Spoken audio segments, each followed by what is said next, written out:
আমাদের দলের সংবিধান অনুযায়ী আমাদের দলের নমিনেশন বোর্ড আছে।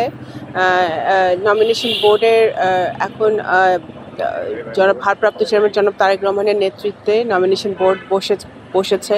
ওনারা যাচাই বাছাই করে তৃণমূলের থেকে সব রকম ডাটা নিয়ে তারা দল একটি নমিনেশন কিছু মানে কালকে যখন মহাসচিব প্রেস কনফারেন্স করেছেন উনি মহাসচিব কিন্তু ক্যাটেগরিক্যালি বলেছেন মাননীয় মহাসচিব যে এটা সম্ভাব্য প্রার্থীদের একটা তালিকা।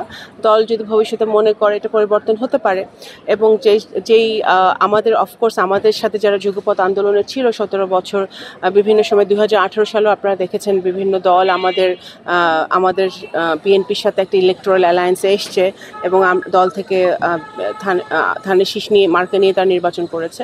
তো ভবিষ্যতে অবশ্যই যারা আমাদের সাথে যুগপৎ আন্দোলনে ছিল, গণতন্ত্র রক্ষার আন্দোলনে ছিল, স্বৈরাচার বিরোধী আন্দোলনে ছিল, তাদের প্রতি সম্মান রেখে তাদের জন্য কিছু সিট নির্ধারণ করা আছে।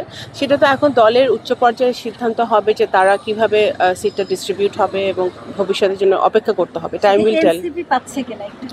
সেটা ব্যাপারে আমি কোনো কিছুই জানি না, বলতে পারি না। সেটা দলের নীতি নির্ধারকরা বলতে পারবে, আমি কিছু বলতে পারি না। তবে আলোচনা তো সব দলের সাথে হয়।